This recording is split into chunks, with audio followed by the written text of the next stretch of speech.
My new apartment was a quiet escape from the chaos of my old life, or so I thought.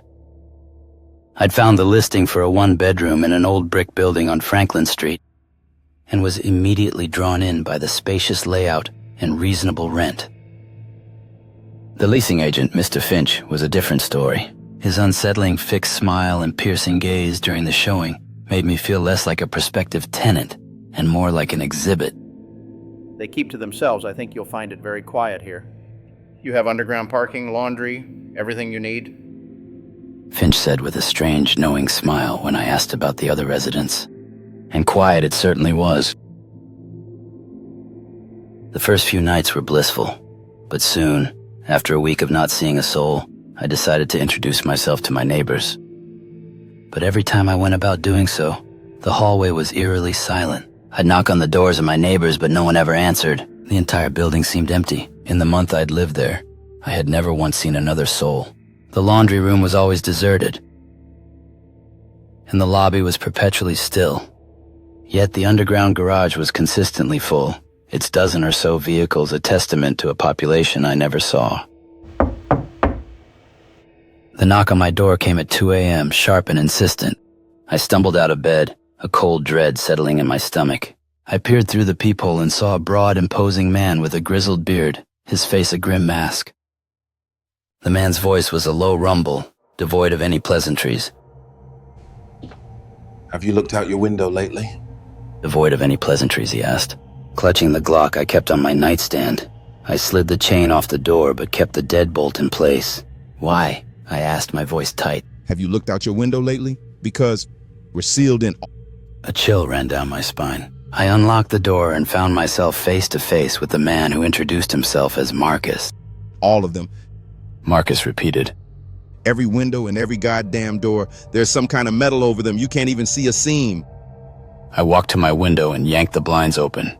A solid, seamless sheet of matte black metal covered the entire pane, a void where the street should have been. I clawed at it, then grabbed a kitchen knife and stabbed at the unyielding surface. The blade simply bounced off with a dull clang. It was a prison wall. We're all gathered up in the lounge. Marcus said, I suggest you join us, and we're trying to figure this out. Gesturing for me to follow. The building's main lounge, a space I'd only ever seen as a lifeless relic, was now a buzzing hive of activity. Dozens of people sat in small, anxious groups. Their faces were pale and drawn, a shared look of bewildered terror in their eyes. They showed me their phones. The screens were all black, a uniform message reading service unavailable.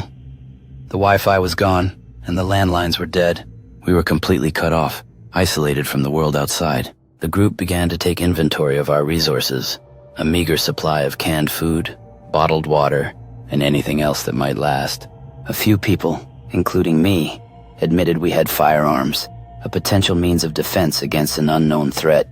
A tense but palpable sense of camaraderie began to build among us. An elderly woman, one of the longest-staying tenants, spoke up. There's a service tunnel in the basement, I believe. It connects to the building next door. Maybe it's not sealed off, she said, her voice a fragile whisper. A small group, led by me and Marcus, decided to investigate. We descended into the cold, damp basement and found the tunnel. It was dark and narrow, but it led to a heavy door on the other side. We broke the lock and pushed the door open, emerging into the basement of the adjacent apartment building. We crept up the stairs, our footsteps echoing in the quiet stairwell, and found the lobby filled with a group of people. The tenants from the neighboring building looked confused and weary, but their faces lacked the same grim terror as our own. What's going on? One of them asked. Don't be ridiculous, I just came in from a walk. Marcus stepped forward. People, we're sealed in every window, every door. Have you all taken a look out your windows? Folks! The man chuckled, a hollow, disbelieving sound. What does that mean? We're trapped in the building? Walked to the nearest window to check, pulling back the blinds to show a normal moonlit street. The moon was high, casting a glow over the cars parked along the curb. It was a normal night, seemingly. Then noticed something. I turned to the other tenants of the building we entered and said, Guys, come take a look at this. A confused looks rippled through the group as they began to peer outside the lobby window. Something was not quite right. The streetlights looked wrong. A woman let out a blood-curdling scream, pointing at our building we had just left that had been sealed up, which was directly across from us. It's you! All of you!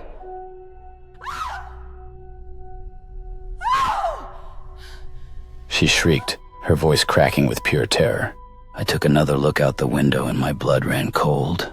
Our building, the one we had just left via the service entrance, was all dark, except for the lit-up lounge we had just left. No sealed metal.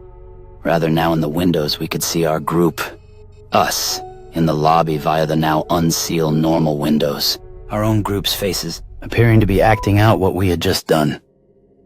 The explaining of the problem, our potential escape via the elderly woman's suggestion of the service tunnel. It was bizarrely horrifying. Marcus tried to cut the tension and spoke up. People, listen, quiet, thank you. Now, I am not sure what is happening, but we need to pull together if we're going to make any sense of this. Folks, here's what we do know. At approximately 2 a.m., our building was sealed. A man in his 40s spoke up. Sealed? What does that mean? Every window, exit, and service entrance was found to be sealed up with some type of metal plating. So if that's the case, how did you guys get here? A service tunnel in the basement that links the two buildings. Now it seems our building no longer is sealed, but now is, well, occupied. Occupied with what? A burly man stammered. I don't know. But these, well, interlopers seem to resemble us. Another man in the lobby jumped in. Everything in our building was fine till you all showed up. How do we know you're not the interlopers you did just suddenly appear here through a service entrance we had no knowledge of? Marcus stepped forward. It's Tom. Right. Your wife's name is Susie. God damn it, Tom. I was at your wedding. Marcus's knowledge and relationship with the gentleman from this other building seemed to put the other tenants at bay for the time. It's not us. Marcus insisted, his voice low and firm. We don't know what's happening, but those things in our building, they aren't us. They look like us, but they're not us. The other building's tenants began to whisper among themselves, their suspicions slowly giving way to a more profound sense of dread. The man Marcus had identified as Tom walked cautiously to the window, staring across the street at the lit-up lounge. He looked at the duplicate of Marcus on the other side, then back at the real Marcus. A profound chill settled on his face. He murmured, more to himself than anyone else. This isn't real. It can't be. We need to get to a phone, an internet connection, anything. We need to call the police, the fire department, someone.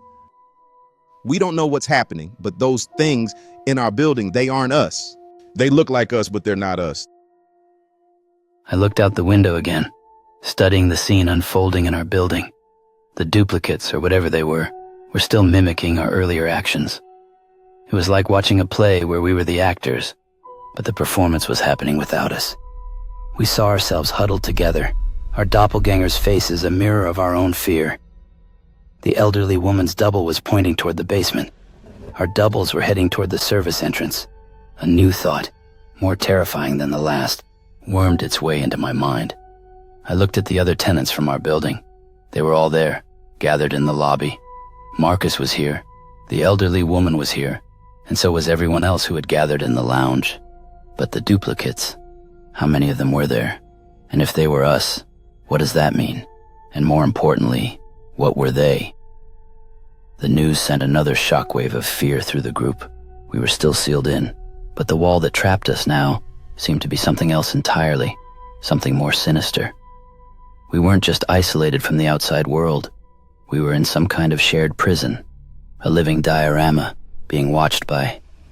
I didn't want to finish the thought. The service tunnel. Marcus said, his voice a low growl. We came through it once. We can go back. Maybe they're gone now. Or maybe, and more than likely, they're on their way to it now too, I countered. We don't know what they are. We don't know what they're capable of. A tense silence filled the lobby. Talking to the people who looked exactly like us, who were mimicking our actions, moments before, felt insane. It felt like a trap. But the alternative, to stay here, cut off and helpless, didn't feel much better. Marcus turned to me, a question in his eyes. We confront them in the tunnel, I said, a grim resolve settling in my gut. But we go back armed. We don't know what we're walking into. We descended into the cold, damp basement again, our small group from the sealed building. We found the service tunnel door, exchanged nervous glances. Then, with Marcus in the lead, we slipped through the door and into the darkness. As we reached the other side, a soft, ethereal light began to glow from the end of the tunnel. We crept forward, guns raised, and emerged into the basement of our building. The laundry room was empty. The lights were on. The air was still. It felt like we had never left, but when we looked up, toward the main floor, it was empty, and no longer were the windows sealed. Marcus went and peered out the window to the other building. We were just in. It's not us. We don't know what's happening, but those things in our building, they aren't us. Everyone take a look at this, now. The group rushed over. That's when a collective gasp could be heard. For in the window of the adjacent building was us, seemingly engaging in the very conversation we had just had with the tenants of the neighboring building. A bookish man stepped forward and spoke. Everyone, I have a theory on what might be occurring to us. Has anyone considered that this may in fact be a tear in the fabric of our reality and that another dimensional parallel world of types may be gleaming through? Granted, this is all theoretical, but as of now, it's the best explanation I've got. Jake, right? I can't say that I have. Been too busy with, well, all this shit. Marcus pulls his gaze off the view from the window. Parallel dimensions were, as far as I knew, a hypothetical concept of physics and fiction, where other universes exist alongside our own. So from my general understanding from YouTube, the idea is that these universes are distinct and may have different physical laws, histories, or versions of ourselves, and there isn't a single, universally accepted theory, but rather a bunch of models that suggest how parallel universes could exist. It all daunting to say the least. One night after eating an exorbitant amount of leftover pizza, I watched video of the most well-known theories, the many worlds interpretation. So the theory suggested that every time a quantum event with multiple possible outcomes occurs, the universe splits into a new universe for each outcome. In this view, all possibilities are realized in some universe. The program then went into some examples. It stated that if you're faced with a choice, like whether to have coffee or tea, a new universe is created where you choose coffee and another where you choose tea. I think my brain had to do a reboot midway at this point. So the video went on explaining that there is no true randomness. Instead, all possible outcomes simply exist in their own separate realities. But to the situation I now found myself in, the concept of a parallel dimension spilling into our world, well, it's definitely a popular trope in science fiction, but as far as I knew, not supported by current scientific consensus. In all models, universes are not like separate rooms with doors you can open. They are often described as being in different brains or separate bubbles that don't interact with one another. The video ended with mentions of that. In the past, some scientists have looked at data from telescopes and seen anomalies, like a cold spot in the cosmic microwave background, and they've speculated that this could be caused by a collision with another universe. So the idea of a spill is a powerful narrative tool, but something not yet realized. But it did make mention of potential dramatic event if realities were to collide, often leading to one coming upon self or distorted physical laws appearing in our world. I raised a hand to get the group's attention, a bit hesitant considering my knowledge was based off a less than credible YouTube account. Hey folks, now keep in mind I'm no expert either on physics, etc., but something I came upon seems to gleam similarities to our current situation. Characters from a parallel world, often an evil or different version of a main character. Liam, where you going with this? I'm shot out of ideas. My concern is if we do end up confronting these others, well, things could get a little confusing. Telling each other apart, I don't like it. That's it, George fucking Costanza. Tuna salad or chicken salad? Hear me out. If the theory is correct on the parallel dimensions, then how is it they're mimicking our very actions? They should slightly deviate, right? Are you all familiar with Seinfeld? Well, in the episode The Opposite, George Costanza embraces inversion theory, believing that if every instinct has been wrong, then the opposite must be right, leading him to tell a woman he's unemployed and lives with his parents, and a potential boss that their organization is a laughingstock. So he uses this principle to land a job at the Yankees, move out of his parents' house, and begin a relationship, all while experiencing success in the exact opposite way he usually would. Now, I'm not saying we do exactly that. But what if we skew our future actions to see how they react? At least we may be able to glean additional info on what exactly is occurring. It was an off-the-cusp idea, to say it lightly. Using a 1990s sitcom as a blueprint for our increasingly complex and horrifying situation. But after some reservations of a few, the group as a whole did eventually decide to go along with the plan. And with input from all, we eventually concocted a truly bizarre but yet impossible to mimic plan. It went like this. First, we would clear the lobby, having all await their role in the plan by remaining in the storage room off of the main floor lobby till they were up. Next, Marcus would enter the lobby alone and take up a lookout position in the far corner of the lobby, which would give him the best view to observe the actions of the others from across the way in the building, yet not give them, the interlopers, a clear vantage point to see him. Following this, the plan truly began, with a series of bizarre impromptu scenarios that would transpire. The first would involve two of our people in a dance-off competition. Don't judge, it wasn't my idea. And another scenario would involve a vigorous game of rock, paper, scissors. Not my idea as well. We did do our best to concoct the scenarios to make them so utterly random that they'd surely be to mimic or conceive. It was an off-the-cusp idea, to say it lightly. Using My idea, a last-ditch effort cobbled together from a mix of desperation and half-remembered sitcom plots, was a shot in the dark. But as we stood huddled in the quiet lobby, the reality of our predicament gnawing at us, it was the only shot we had. Marcus, his face a mask of weary determination, took his position in the far corner of the lobby, a human statue in the shadows. He gave us a final, solemn nod, then we all filed into the storage room, the door closing with a heavy thud that sealed us in with our fear and our improbable plan. The storage room was a cramped space, filled with dusty boxes of holiday decorations and long-forgotten furniture. The air was thick with the scent of age and dust. I paced back and forth, a nervous energy thrumming through my veins. The others sat in silence, their faces illuminated by the dim light filtering under the door. A young couple who had been planning a trip to Italy before all this, held hands, their knuckles white. The old woman, the one who had told us about the tunnel, sat on a stack of old magazines, her eyes closed in a silent prayer. "Okay, rock, paper, scissors team, you're up," I whispered. And two men, one a wiry accountant and the other a burly construction worker, gave a shaky thumbs up. They tiptoed to the door, opened it just enough to squeeze through, and took their positions in the lobby. We strained our ears trying to hear what was happening, but all we heard was silence. After what felt like an eternity, we heard the faint shuffling of feet as the two men returned. The accountant, his face ashen, stumbled into the storage room. They're doing it. They're playing rock, paper, scissors. A collective gasp went through the room. We all hurried to the crack in the door, a small sliver of a window into the eerie scene across the street. And there they were, our doppelgangers, two of them, in a silent, synchronized game of rock, paper, scissors. They weren't just mimicking our actions, they were anticipating them. It was as if they were a step ahead, the echo of our actions reverberating across some invisible divide, a bizarre and terrifying reflection of our own reality. The dance-off team, two flamboyant individuals who had initially been skeptical of the plan, were next.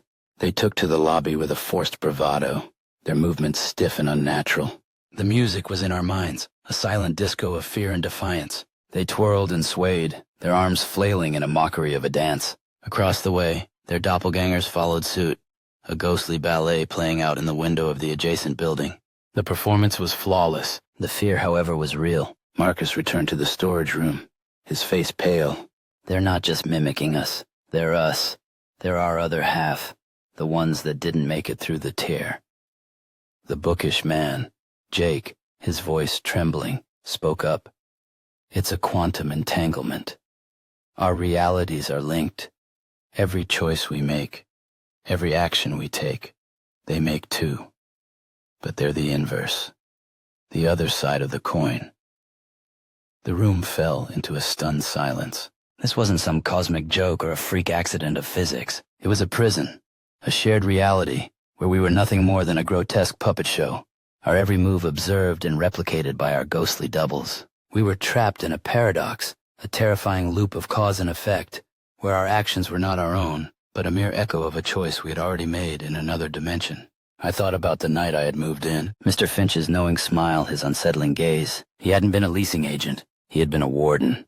And this old brick building on Franklin Street, my quiet escape, was not an apartment complex, but a living laboratory. We were the experiment. The sealed windows, the dead lines, the full parking garage. It was all part of the test.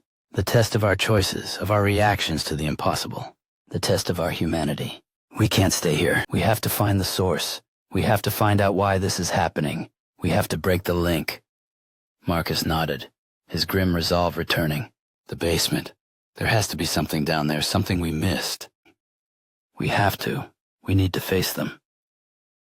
We emerged from the storage room, our plan abandoned, our doppelgangers' dance-off still playing out across the street. They were a mirror of our fear, a reflection of our desperation. We descended into the cold, damp basement, our small group from the sealed building.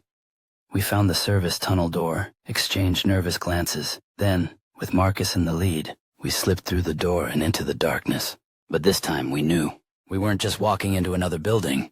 We were stepping into the heart of the paradox, into the core of the quantum entanglement, into a world where we were both the actors and the audience, and the play was just getting started.